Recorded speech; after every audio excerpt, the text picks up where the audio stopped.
7వ అధికారంలో అధ్యాయం 8 గురించి తెలుసుకోబోదాం. ప్రకరణం 114 యాతవ్య వృత్తి.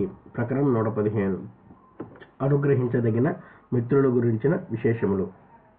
అనేకులు కలిసి సంధి చేసుకుని తనపై దాడి చేయు సిద్ధపడినప్పుడు యాతవ్యుడు సంధికి గల కారణములను తొలగించు ఉద్దేశముతో గాని సంధిని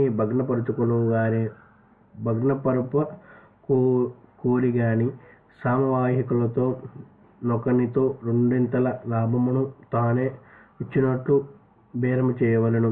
బేరమును ప్రారంభించి దాడి మూలమున కలు క్షయము, వ్యయము, ప్రవాసము, ఇతరాటంకములు, శత్రువులకు సమకూరు లాభములు, శరీర బాధ మొదలగు వాటిని వివరించవలెను. దీనికంతకు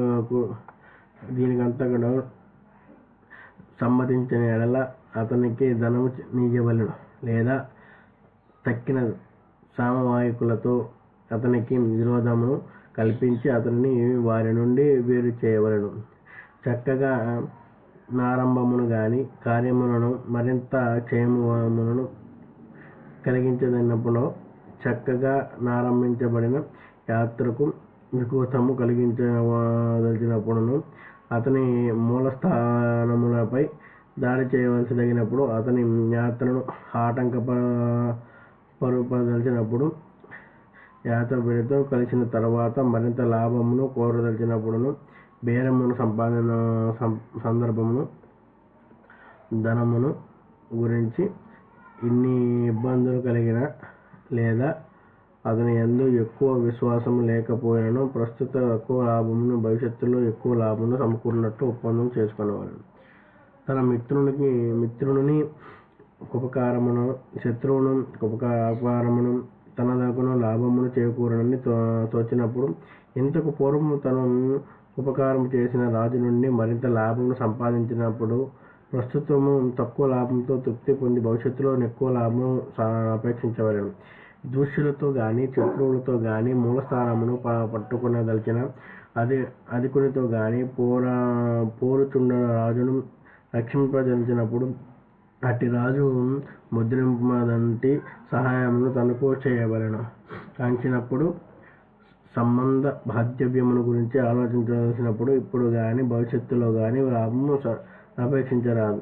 సంధిని చేసుకొని తర్వాత దాన్ని అతిక్రమించదలిచినప్పుడు శత్రు ప్రజల ధనమును హరించదలిచినప్పుడును మిత్రుని చేసుకుని సంధిని భగ్నం చేయదలిచినప్పుడును శత్రువును అతని దానిపై దాడి చేసినను అతను మానము కలిగినప్పుడును రావలసిన లాభమును గాని అంతటికంటే ಹೆಚ್ಚు లాభమును గాని కోరుకొనవలెను. అట్టి సందర్భంలో రెండవ వాడు ప్రస్తుతం భవిష్యత్తులో చేయవలసిన కార్యక్రమముల గురించి ఆలోచించవలెను. దీని నుండి పూర్వ విషయములన్నింటినీ తెలుసుకొనవలెను. శత్రువును గాని విజీషకును గాని వారి మిత్రులకు సహాయము చేయు సందర్భములో మిత్రుడు సులభ సాధ్యములను నిర్దిష్టములను లాభదాయకములను స్థిరములను ఆగు కార్యములను కలవాడినప్పుడు అనురక్తములకు ప్రజలు కలవాడైనప్పుడు విశిష్టములకు లాభమును చేకూర్చవాడగను.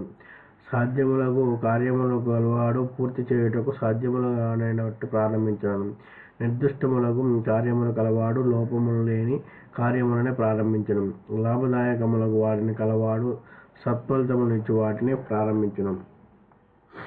స్థిర కార్యములు కలవాడు తాను తలపెట్టిన కార్యములు పూర్తి చేయు వరకు విశ్రమించడు.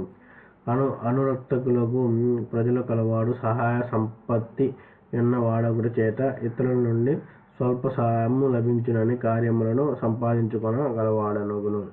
ఇంటి మిత్రులు కృతార్థత చెందిన వారై బహుళమగు ప్రత్యుపకారమును సులభముగా చేయుదురు. ఇట్టి లక్షణములు లేని వారికి సహాయం చేయరాదు. ఇద్దరును ఒకనికి సహాయం చేసినప్పుడు తన మిత్రునికి గాని తరునికి గాని సహాయం చేసిన వాడు రెండవ దానిని మించిన వాడగను. అనగా మిత్రుని తన లాభమును వృద్ధి చేసుకొనదలిచెను. రెండవ వాడన్నచో క్షయ వ్యయములు ప్రవాస కష్టమును భరించి శత్రువులకు లాభము కలిగించి వాడగను. శత్రువు తన ఉద్దేశమును నెరవేర్చుకున్న తర్వాత శత్రువుగానే ప్రవర్తించును. ఇద్దరును మధ్యమునకు సహాయం చేసినప్పుడు మధ్యమునకుడు మిత్రుడును మిత్రుడొకడు ఉన్నట్టివాడు రెండో వాడిని